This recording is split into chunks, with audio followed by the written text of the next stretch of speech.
All right, mate, welcome to This Explainer. Look, just imagine we're sat in the student union having a proper cuppa, and we're about to chat about something absolutely mind-bending. Today, we're diving into an ancient Buddhist Abhidharma text, specifically the Patananaya. And yeah, there's a good reason scholars literally call this the Great Treatise. It is notoriously complex. It maps out the precise, interconnected coding of human reality on a microscopic level, way before modern psychology was even a thing. It's a massive philosophical beast, but honestly, do not let the ancient Pali words put you off. We're going to break down exactly how the whole shebang works. So, here's our game plan for today's study session. First up, the art of debate, then the engine of reality, followed by the 24 conditions table.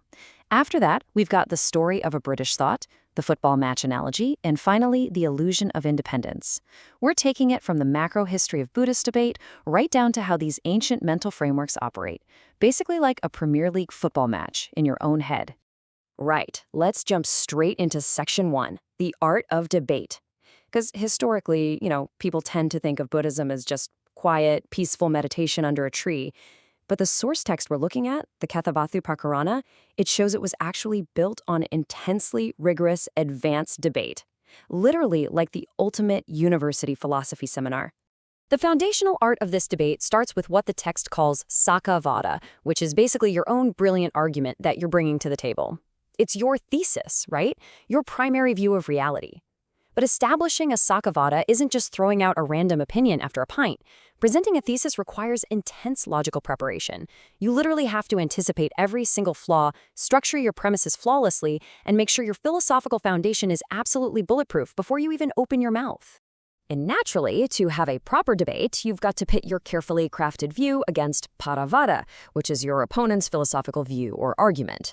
Our sources highlight that this back and forth wasn't just, arguing for the sake of it. These monks adhered to incredibly strict logical rules. If you contradicted yourself even once, bam, you instantly lost the debate. It forced a level of intellectual honesty and rigor that established basic canons of logic way ahead of their time. They were meticulously stress-testing reality. Moving on to section 2, the engine of reality. Now, before we tackle the famous 24 conditions, we really need to understand the fundamental engine that drives absolutely everything in our minds. The text calls this the Tri Rasi, or the three groups. Let's break down this basic mechanism of cause and effect into 3 steps. Step 1 is pachaya, right? The conditioning state giving the support. Step 2 is pachayopanna, the conditioned state that naturally arises because of it. And step 3, pachanika, is the left-out state. Basically, whatever is utterly excluded from that specific relationship. To put it in student terms, step 1 is your mate lending you a $5. Step 2 is you buying a pint with it. Now, step 3 is the tricky philosophical concept, but just think of it as everything else happening in the pub. The bloke playing darts, the music on the jukebox, the rain outside. Stuff that had absolutely nothing to do with that specific transaction. It isolates the exact chain of cause and effect. Makes sense, right? All right, section 3, the 24 conditions table. Take a deep breath because we are now looking at the ultimate cheat sheet of the universe according to the Patanaprakarana. This massive framework translates all 24 interdependent conditions into simple English functional descriptions. It completely maps out the invisible forces dictating how mind and matter interact. Let's walk through a few critical ones to see how they actually govern everything we do. First up, you have the root condition, which fundamentally anchors our consciousness. Just like a plant needs a root to grow, every action needs a mental root, like greed, hate, or wisdom, to drive it. Then you've got the object condition.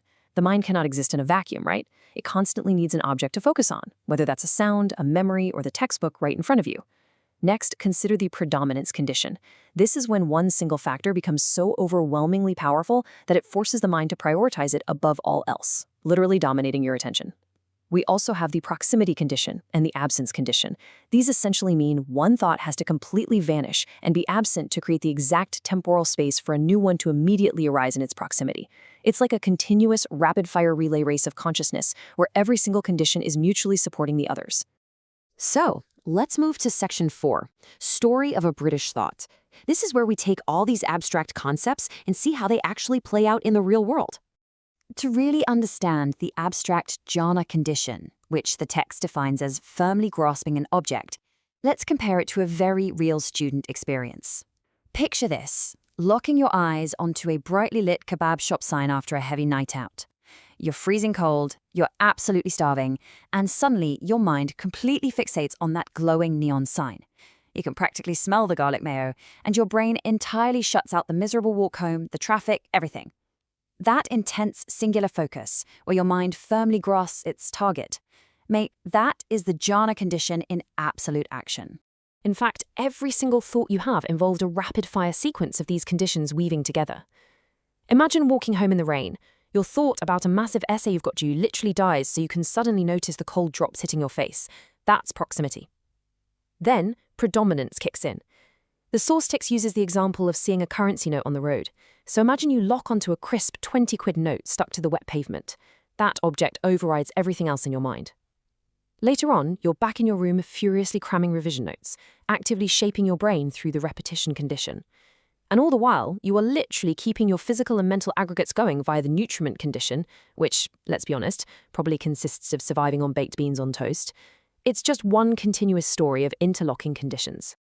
As the source text elegantly puts it, roots of a tree, when well established and strongly grounded on, the tree thrives for a long time without much hindrance. Mental factors like greed, or conversely, wisdom, act exactly like these roots. I mean, think about it. If your choice to skip a lecture and go to the pub is rooted in avoiding your coursework, that foundational root anchors your entire evening, much like deep roots anchoring a massive oak tree to the earth. So, the absolutely crucial point here boils down to the number 24.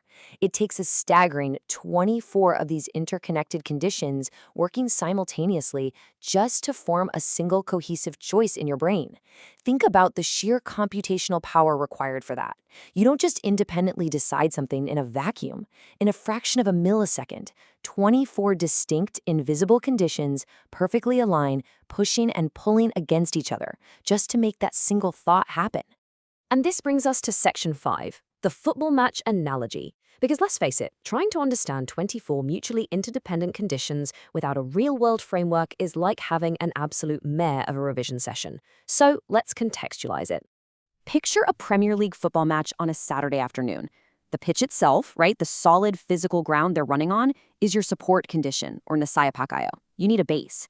Then, the team manager aggressively barking orders from the touchline, dictating the entire strategy, well, that's the predominance condition. The ball itself, drawing the eyes of every single player on the pitch, acts as the object condition. The endless hours of training drills they did all week, that's the repetition condition, making their reactions automatic. The seamless passing of the ball from one player directly to the next without dropping a beat, that's contiguity. And the final score at the end of 90 tense minutes is the inevitable result condition, or vipaka, born entirely from all those previous actions coming together.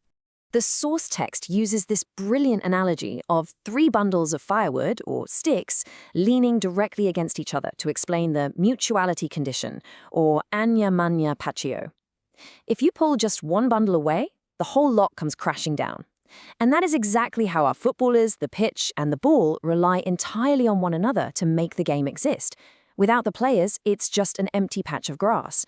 Without the ball, 22 blokes are just running around looking silly. They mutually condition the reality of the match. Finally, we reach section 6, the illusion of independence. We've covered the full context of how reality is woven together by these 24 relentless forces. From the roots of your thoughts to the mutuality of your actions, absolutely everything is a conditioned response. Which leads us to a bit of a philosophical head-scratcher to finish on.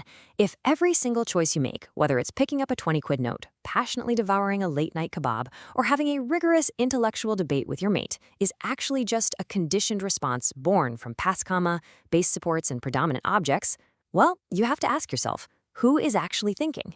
Is there a totally independent you sitting in the driver's seat making free choices? Or are you just the brilliant, incredibly complex result of 24 invisible conditions perfectly aligned in this exact second? It's a massive thought to chew on. Thanks for joining me for this explainer, and definitely keep questioning the reality around you.